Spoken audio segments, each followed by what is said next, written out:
This is WENY News. Thanks for clicking on the webcast. I'm Leanda Rosa. Here's the latest from WENY News and the Star-Gazette. We could know the outcome of the 4th Calvin Harris murder trial as early as this morning. Closing arguments wrapped up yesterday afternoon in Schoharie County Court, and now we're waiting on a verdict. Judge Richard Mott will determine the outcome, and he says he's already started deliberating. Court will reconvene at 10 o'clock this morning. WENY News will be following this story all day and will let you know as soon as a verdict is reached. CAF USA is missing out on some money because one of its streetcar projects was late. According to our media partner, the Star-Gazette, the city of Cincinnati is withholding $500,000 from CAF. CAF is under contract for $21 million to build 5 streetcars, and they were fined each day the cars were late. The final car was delivered to Cincinnati last week, which was supposed to arrive on February 8th. Cincinnati city manager says more money could be withheld from CAF because they're still racking up other potential penalties. Governor Andrew Cuomo made an announcement aimed at helping the state's craft alcohol industry. Cuomo is introducing legislation to modernize New York's 80-year-old alcoholic beverage control law, including overhauling the state's blue laws, consolidating licensing, and easing requirements for wineries, breweries, distilleries, and cideries. The governor made the announcement at Three Heads Brewing in Rochester.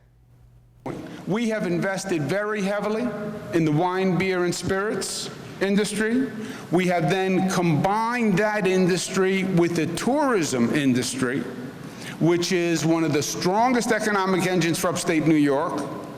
When people see upstate New York, they are blown away. According to the governor, the breweries, wineries, distilleries, and cideries in New York make up a $27 billion industry. And tomorrow, commuters in Ithaca will be trading in their cars for something a little healthier and greener. It's National Bike to Work and School Day.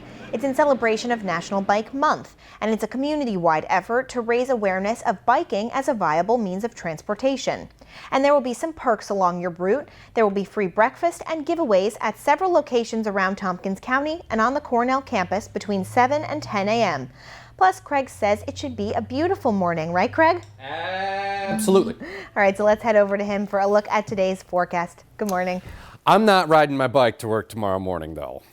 I mean, it's a great cause, but when we come to work, it's like 2, 3 in the morning.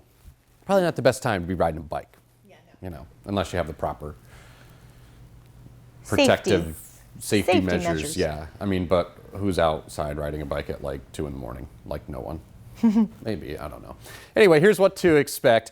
It's a milder maneuver today, once again, starting in the 30s with a little bit of localized frost. And today's weather classified by sun, some clouds, and a splash and dash hit or miss type sprinkle as we head into the afternoon. It's kind of a scrutinizing storm, though, as we head into the weekend. I guess I was a little bored in the Weather Center this morning, so I was getting a little creative. Scrutinizing.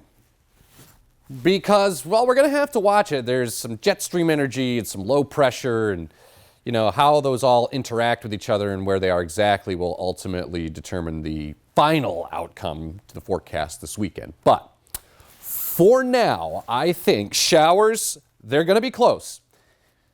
I think over Pennsylvania, but because they're close, I'm not comfortable pulling them from the forecast. So we'll include the chance for a shower Saturday, and shower Sunday will probably be isolated at best. So it shouldn't ruin the weekend, but we'll keep an eye on it because it's going to be close.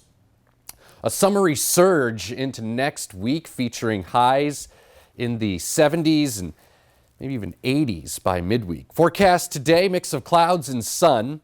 The brightest sun occurs this morning, and then during the afternoon, maybe a sprinkle, a high of 68, and then overnight tonight, clearing skies developing, low of 37.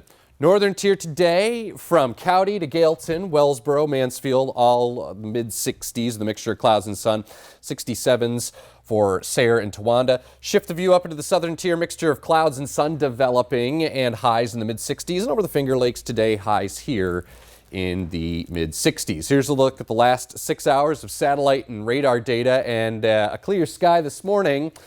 But again, we'll start to notice those homegrown clouds billow up into the afternoon, and a few of those may tend to grow into some isolated, widely scattered sprinkles, and a high of 68. Friday, 74 and sun. There we go on Saturday, chance for a shower. Again, I think the highest likelihood for the most repetitive wet weather will be over Pennsylvania, 71. An isolated shower Sunday, 70, and low 70s, like 71, 70 degrees. That's pretty much right on target for this time of the year. And there's that summery surge into next week. Look at that, 75 Monday, 78 Tuesday. Storm slips by to the east with some extra clouds. And then Wednesday, flirting with 80 and sun. Leanne? Let's hope that sticks around for Memorial Day weekend. Thanks, Craig. For the latest news, weather, and sports, be sure to watch WENY News at noon, 5:30, 6, and 11. And don't forget to pick up a copy of today's Star Gazette. I'm Leanne DeRosa. Have a great day.